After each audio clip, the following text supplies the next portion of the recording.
那听相声外行听郭德纲啊，内行哪有内行啊？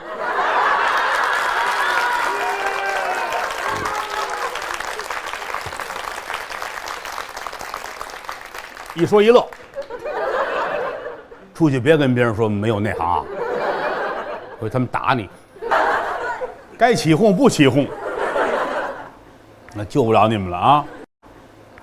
说书啊，其实还真是不需要特别多的人，尤其这种面对面的说书。你看，我们小时候看老先生说书，基本就这样，40-50人，80-90人，啊，我印象很深。我们小时候听书，我们天津有老前辈，这老前辈说书说的挺好，他有一个外号叫保了横。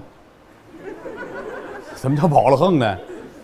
现场这观众啊，要是不超过10个人去，你就看他那个客气呀，谁都是他亲爹一样，那可这样啊。这个只要一多了人，那算完了啊。观众超过10个人了，他今天挣钱了，这嘴咧着跟8万似的啊，就不好好搭理人了啊。观众您辛苦了，他也不理人家，外号叫保了横。我印象特别的深，有这老先生也都去世了。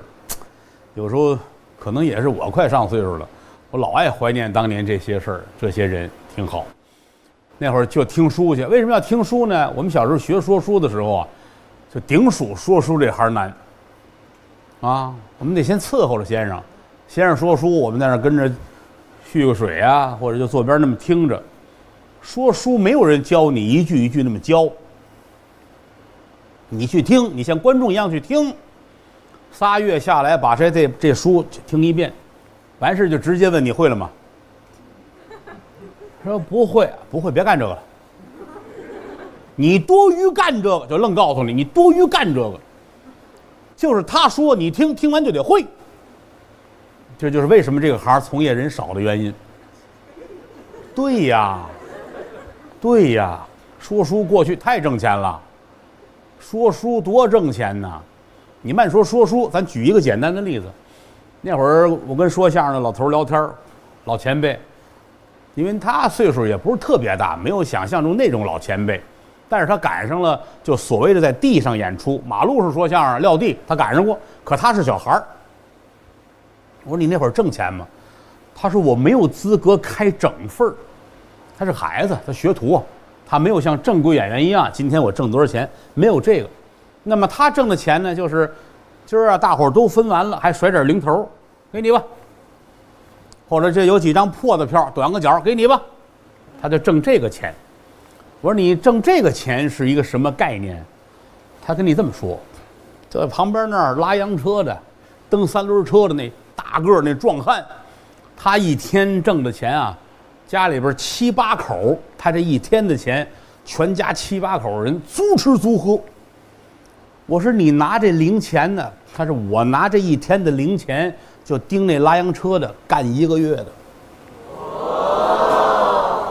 这还是说相声的学徒，要到说书的先生那还了得呀，对不对呀？那会儿真挣钱呢。所以说这行他这么暴利，就不能人人都能干，这叫天道。人人都挣这份钱，那没有王法了。就是你听，今天听完了，就回家之后把今天的倒磨一遍。先生跟书场他说3钟头，我得来一遍，也不可能都记住，对吧？大概能记住，哎，差多少，哪儿不全，这个回来去问去。先生一瞧，这小子有心，是这个材料，他在教你呢。你短的那点地儿应该是什么是什么。有些个里边的盔甲字儿啊，有些个诗什么的，这个他告诉你，那个听是听不会的，啊，告诉你该背你得背去。这样的话，3月算一套书听完了，哎，老师换地儿了，换一茶馆，你跟过去接着再听，这个是说书的过程，啊，没有说给你本书照着背去吧，那个疯了，你也学不会，观众也不爱听，所以当年学书是这么一个过程，到今天也是如此，全是卖个人的能耐，看你的发挥，看你的水平，啊，当然那年头也没有说在书场里还拿个什么，那会儿 MP3 了，拿个什么手机搁着就录，也没有啊。当然有的话，老先生人也不让录啊。我们那会儿录大鼓，燕国荣先生这让录吧，没事啊，爱听可以。你要不人家那个好多说相声还说郭德纲就偷着录他们东西呢啊。怎么串到这儿来了？这话赶到这儿了啊！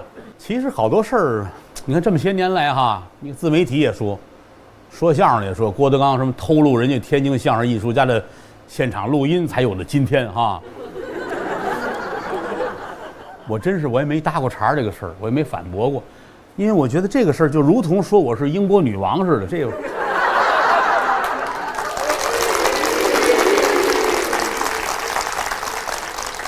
没法解释，因为实在是不挨着。这个东西怎么讲呢？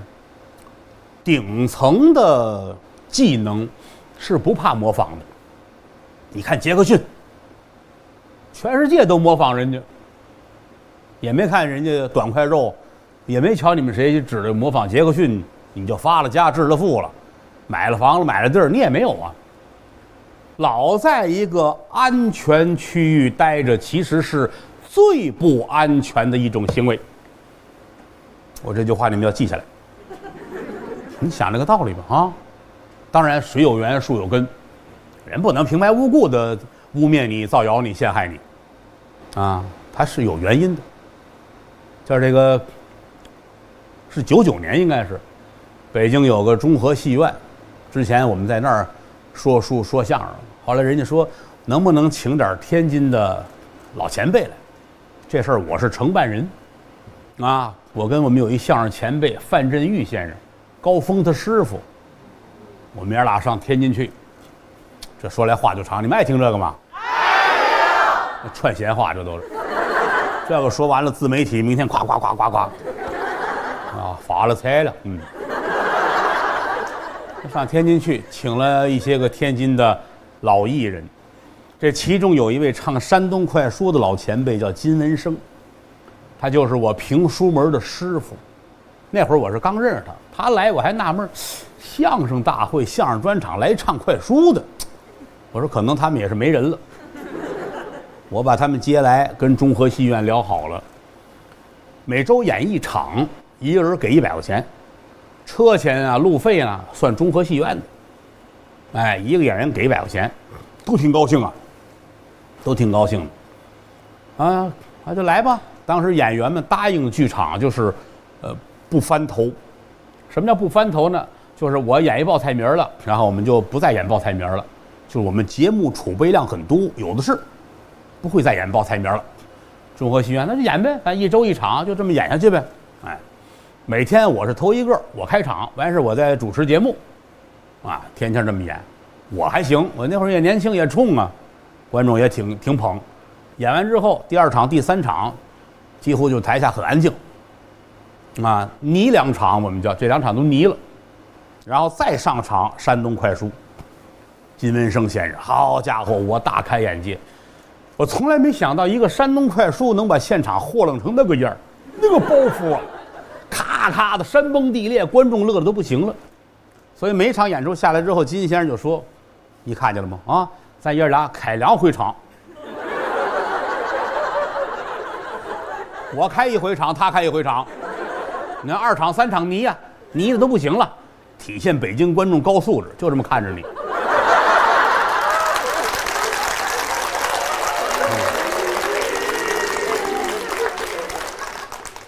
演了8个礼拜，演了8周。第8个礼拜之后，艺术家们提出来了，需要翻头了。说我们就会这些个。他一翻头，中和戏院翻脸了。你们怎么说的？不是不翻头吗？啊，这不像话，也掉座了，开始啊。哎，所以后边就不演了。在现场有2位热心观众，我印象很深，姓李。哥俩，哥哥带着妹妹，每场都来看来。人家家那会儿有钱，人家趁一小型的录像机，人家现场录了很多节目，录完回去之后，那会儿还录像带了，他也洗掉了一些个没有人笑的节目。把那个好的，他最后留了这么几盘啊，人家送了我一份您留个纪念吧。这个事儿传到后台，我们天津老艺术家勃然大怒。当然，他不是给我一个人，当时参演的还有好多人家也送过，啊，有的演员说包括有我那给我，人家也给。那后来他们说这是郭德纲啊，偷录他们的节目，啊，这些资料我现在手里还都有。实要是大伙愿意看，我也可以拿出来，你们都瞧，你们就知道当时现场都什么样了，啊。后来他们说，有人说我上天津啊，上小剧场录他们相声，这就是玩笑，啊！你比如天津有名流茶馆，啊，我去过2回，一回是路过那儿看于宝林先生，于宝林先生拉着我的手，你把他们都弄北京去了，你把我也弄去来一场啊！我说我安排事业，但是没等安排，于先生去世了，这是个遗憾。还有一回，我媳妇跟着演出，我找她去。就去过这么2回，哦，3回，还有一回，还有一回赶上这个有相声演出，我打那路过，他们叫我进来演一个玩吧，哎，跟演了一个，就这么大概就这么3回。后来他们说我拿小录音机天天化妆坐那儿录去。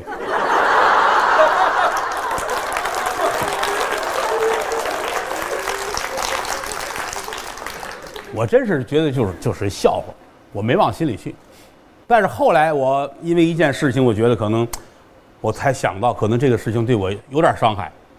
你看我上东北演出去，黑龙江有一说相声的，我原来印象对他特别好，因为我认为他是干这个，就在我们这行里边，我认为你是干这个的，咱们是自己人，台上你好，这是一个最大的奖励啊，认可呀。我一直认为他是干这个的。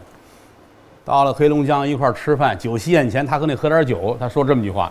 你看你这么大能耐，这都是当初偷人家天津说相声的，我就跟吃了蛆似的。啊，出来之后告诉我经纪人王海，今生今世不要再跟这个人联系，就是我高看他了，我认为你是干这个的，他今天借了点酒，他把这话说出来，说明他信了，否则的话他不会说这个话，这就没法聊天了。这就好比是珠宝商进了棒子面市场，咱聊不到一块儿去。我说的是珍珠翡翠、摩尔钻石，你是饽饽饼子发糕。我看你吃的干巴，我给你端杯水，你又做了嘎嘎汤了。好多时候人都说，哎呀，人呐，别跟命争。当然了，我们也可以批判性的来说这句话，啊，这个不要迷信，你要努力啊，你们只要努力都能坐这儿说书啊。天下的事儿很好玩，人生的故事就是这么编的。啊，闲话少说，书归正传。后来吧，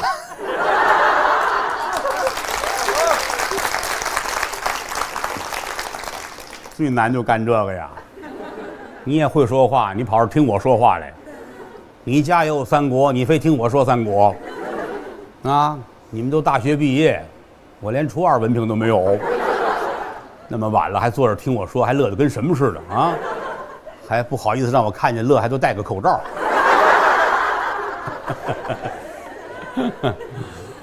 这个年头能这么开心不容易啊！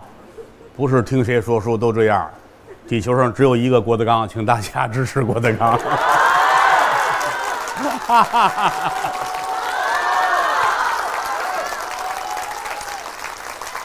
一说一乐。哎，对，我是个男人，就是一个普通的民间艺人。我老说，我说书唱戏，说相声，我没有什么多了不起，手艺人，干的是服务行业，啊，让主顾们高兴，我给你快乐，你给我饭吃，拿着您这份钱回去养家糊口就挺好，别的我也没有什么太大的追求。我算了算，我一天吃饭有10块钱就够，啊，最爱吃豆腐熬一白菜，啊，反正也得有肉，有肉吃不了几块，有没有吃不吃那是我的事，反正摆上我叨2筷子也算有荤有素了就行了，面条也行，馒头也能吃，冲个鸡蛋汤也行，挺好，就怕山珍海味，就怕人请我吃饭。好家伙，这屋雕梁画栋，跟坐那养心殿里似的，啊，大高背椅子后边站一大美妞，端着个壶，喝一杯倒一杯，我都能报警。我跟你说，真的，可害怕了。酒席宴前，认识不认识的互相说点瞎话，你捧我，我骗你，没有意义，真的。当然，人家也不是说人家吃饭那个不对啊，就是说我人比较隔色，啊，所以说台下的郭德纲实在是挺无味的，挺没意思啊。交朋友别交我这儿了，有2天您就烦了，得交于老师那样。那个人就是在3教9流的朋友，哎，家里还有动物园啊，那个连人带马带狗他都能玩，你知道吗？我不成啊，我就坐在屋里边喝点水，摆了摆那花啊，有天凉了养个虫子，看看书，有时愿意写字画画，写的也不灵，画的也不好。我那2天我一天都没学过，我也没临过帖，画画也没老师教我，我就觉得可能是那样就能画，我就画了。啊，那怎么办呢？我看什么淘宝、闲鱼上还净卖我的字儿。我一看，他们还有人说这你不告他，这都是假的。我说当然知道是假的。说你告他，我告人家干嘛？我说哪个写的都比我好啊！这个多给我洋腕儿啊！一看郭德纲写的还不错，我说我这不知道他在哪儿，在哪儿我得谢谢他去啊！哼，挺好。人生就是这点事儿，乐乐呵呵比什么都强。千万别跟自个儿较劲，你跟谁较劲都是跟自个儿较劲，真的。天下的矛盾都是因为这个。你包括你上网看看，为什么一网上又谁跟谁又卷起来了，谁跟谁对着骂起来？天下的矛盾从哪儿来？逞能。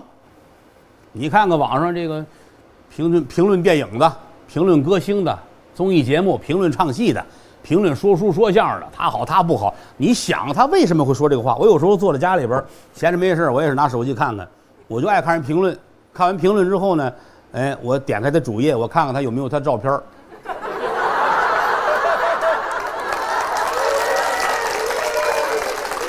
你试试，您按我这法试啊。一个是你看看他那脸，一个是你看看他其他的发言，完事你再回过头来看他刚才骂的街说的闲话，你就一下，哎呦，他应该这样。为什么？他需要一个发泄，而且他张三李四俩人对着跟真事似的啊，为了京剧哪句唱，为了相声哪段，俩人打的跟什么？其实你往后看，把这纸都撕破了，后边就俩字逞能吗？他无外乎就是我比你懂得多，对不对？你说你比如说郭德纲唱戏，唱一个《济公传》呀，唱一个《封神榜》，哗，人来帮人骂街。你点开他那个主页，你看他一定是喜欢什么《空城计》啊、定军山呐、贵妃醉酒啊、锁麟囊啊，因为你唱的戏已经超出他点评范围了，对不对？再有一个，有人也说你麒麟剧社你干嘛不唱那个戏？我确实跟陶阳他们说过，我说那个戏你别唱，《空城计》什么这你别唱啊，你上陶然亭看看去。陶然亭那大爷打25岁就在陶然亭唱这一段。这天下所有人，只要能正常发音的，给你这个时间，每天到陶然亭站河边那儿唱这一段，唱20年，那你一定好的不能再好了。我说这个戏你别唱，你唱完之后还不够他说你的了，对吧？你就来一新鲜的，哎，大型京剧《天书奇谭》，他就傻了。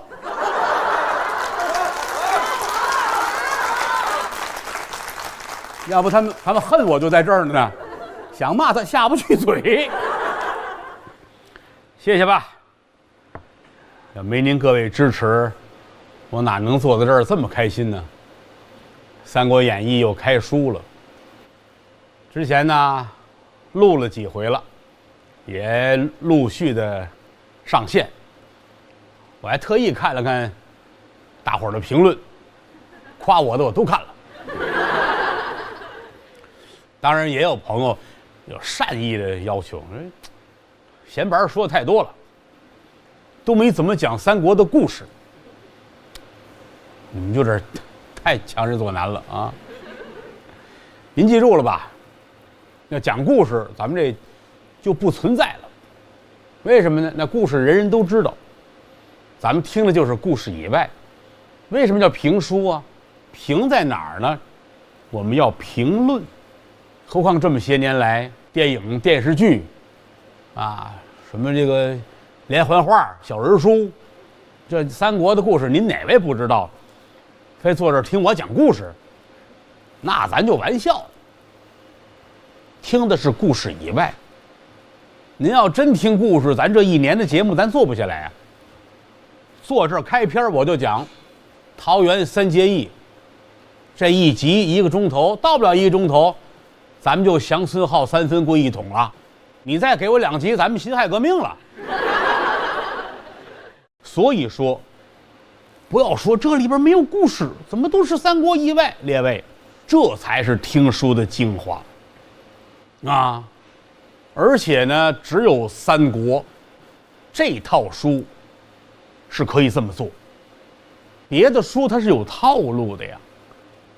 三国没有套路，列位啊，您记住了，值钱就值在闲板上了呀。这类书它叫袍带书，长枪袍带。那这种书很多啊，大几十部得有。所谓袍带书，也无外乎就是改朝换代、金戈铁马。为什么说有套路？列位，您要常听书，你听一套书，你就全听过来了。它一样啊，无外乎是哪个朝代很乱，需要选一个明君。结果大伙儿一瞧，嘿，大哥，你就是明君。你看，刘备卖草鞋，大伙儿说你是明君。赵匡胤是赌徒啊，打群架，一天到晚的惹祸，不让他爸爸省心。大伙儿瞧瞧，你是个明君。朱元璋是一和尚，给财主放牛，哎呀，你是个明君呐。也不知谁看出来的。完，大伙儿都认可你是明君，你就是明君呗。先得找出这么一个男一号来。所有书都是啊，你挑去，有这么一个主，你得先把他搞定了呀，对吧？把他搞定之后，得有个军师。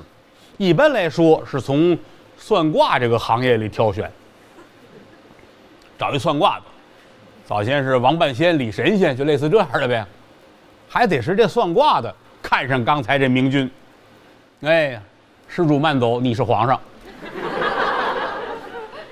这句话搁在《封神榜》里也有，申公豹道友慢走，就这一句话要了多少神仙的命啊！所以您各位走到街上，后边有人喊道友慢走，你可千万别回头啊！来这么一个算卦的半仙，他就开始要保驾了，这都是套路嘛。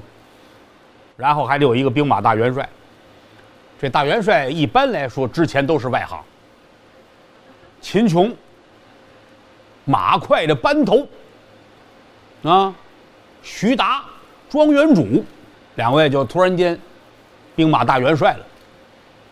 你这个成千上万、几十万大军交给他，你这些当兵的你不问问他原来干过这个吗？怎么你们就这么放心跟他走了呢？对吧？秦二爷马踏黄河两岸，践打3州6府，72家堂官，他是历城县的马快班头啊，逮小偷抓贼，地面上欺负老头，这个归他管，80万大军给他，你放心吗？你们怎么就认头跟着二爷走了呢？对不对啊？所以说，没有任何一个兵马大元帅需要努力学习，需要两军阵前的经验，就是算卦的说了，让他来吧。那明君就说：“好，这个班子就算组齐了，那就开始打仗了呗。”啊，这就是那个套路。当然了，一般来说，这个江山坐定之后，还得有一国丈。国丈一般都是一老坏蛋，一般闺女都得很漂亮，闺女还基本上都是西宫娘娘。您听书一般都是西宫娘娘要害人了，啊，西宫娘娘这么坏那么坏，挑唆他爸爸。他爸爸一般来说呢，没有别的理想，就是要谋朝篡位，基本上来说还都得勾结藩邦外国。也不怎么着，西宫娘娘的爸爸都有海外关系。你看，勾结藩邦外国，哎，跟哪国的郎主啊，什么金固达、阿固达、完固达，他们都有交情。哎呀，金木呼、银木呼、赤木呼，这都认识。完事就是里通外国，夺取江山社稷。你要说以前这个国丈啊，在朝里早先是做官的，你有这个想法也有情可原。好些个国丈是老百姓啊，怎么突然间你闺女进宫了，你就有这个想法了呢？哪儿你就勾结藩邦啊，推倒江山社稷啊？的套路。而且在所有的这个评书里面，您记住了啊，武艺高强的谁先出场谁死得快。可这主一出来，能力大了啊，了不得了！别着急，你往后看。哎，再出了一个，刚才这就不是人了。啊，你包括这个一说书摆阵，弄就摆阵。两军阵前没辙了，摆一个大阵，这大阵呢方圆10里地，这阵里边有这个有那个有那有这个，要打不了这个仗，赢不了这个阵，你就怎样？江山社稷就输了。这帮人也糊涂，绕过去不就完了吗？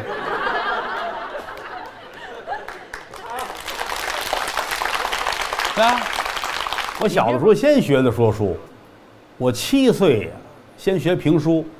9岁啊，学相声，80年代末又唱了5年的戏，所以一聊天我说我没有别的手艺，说书、唱戏、说相声，啊，除了这3样之外，我说我就是一废物，什么都干不了，哎，但是这3样，我说我还算熟悉，因为也没干别的，这个半辈子了都在这里边指着这些个传统文化，啊，把我养到如今啊。刚进这行我还是小小子呢啊，现如今看都年近半百的老人了，哈，哎，好，是我，我得答应啊，我不答应你们不好意思说话了就啊，哪有什么男神女神呢啊，这无外乎是为人民服务啊，大伙儿喜欢听，我也喜欢说。关键就是，比如说类似《三国》这个书，我不可能永远说。这么些年来，我也没怎么说有关三国的东西。为什么？就是得有合适的机会、合适的场合。你说真是有时我们演出啊，德云社北展演出，底下3000观众，我上这给人来段三国，我也犯不上。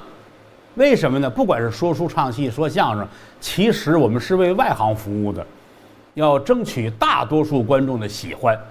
哇，底下3000人有一个站起来，我就要听你说《史记》，那你不说我就走，那您就慢走呗，那怎么办呢？我不能为了你得罪那3000人呢，是不是？